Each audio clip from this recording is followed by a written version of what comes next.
د افغانستان د کرکټ ټیم لپاره او خصوصا د ټولو افغانانو لپاره د ویاړ ځای ده چې یو افغان توپ وهونکی د نړیوالو په درجه بندۍ کې په 8م ځای کې راغلی ده.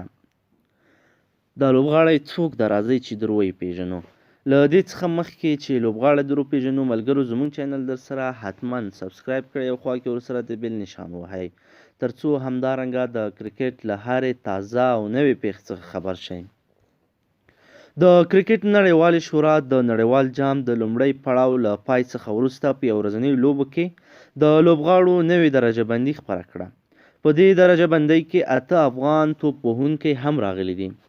د نړیوال درجه بندۍ په لومړي سر کې 2 هندي توپ وهونکي، ویراټ کوهلي لومړی او روهیت شرما دوهم دی. دریم پاکستانی بابر اعظم دی.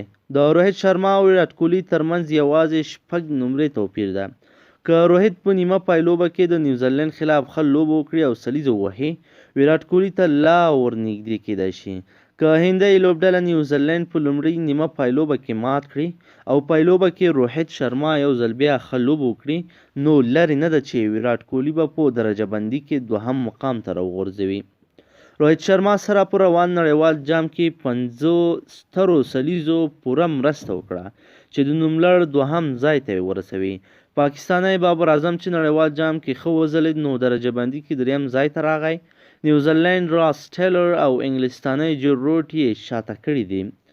فاف ډوپلیسي تر 4م مقام، راس ټیلر 5م او ډیوډ وارنر 6م مقام کې دی. د افغانستان لخوا رحمت شاه زرمتی 44م مقام ته راغلی، هغه 565 نمرې لري. شهزاد محمدي 52م مقام لري او په 541 نمرې لري. نجیب الله زدران 65م ځای نیولی او 515 نمرې لري.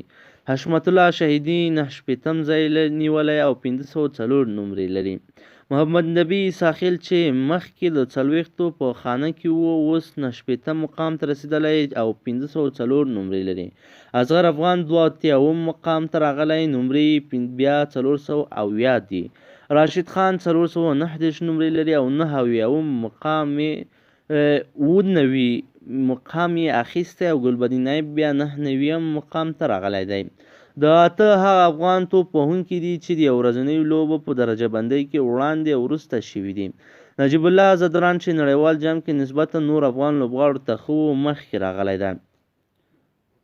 ملګرو، که چیرې غواړئ چې د کرکټ له داسې تازه او مهمو پیښو څخه خبر شئ، زموږ چینل سبسکرایب کړئ او خوا کې ورسره د بیل نشان ووهئ، تر څو زموږ هره نوې ویډیو تر تاسو در ورسیږي.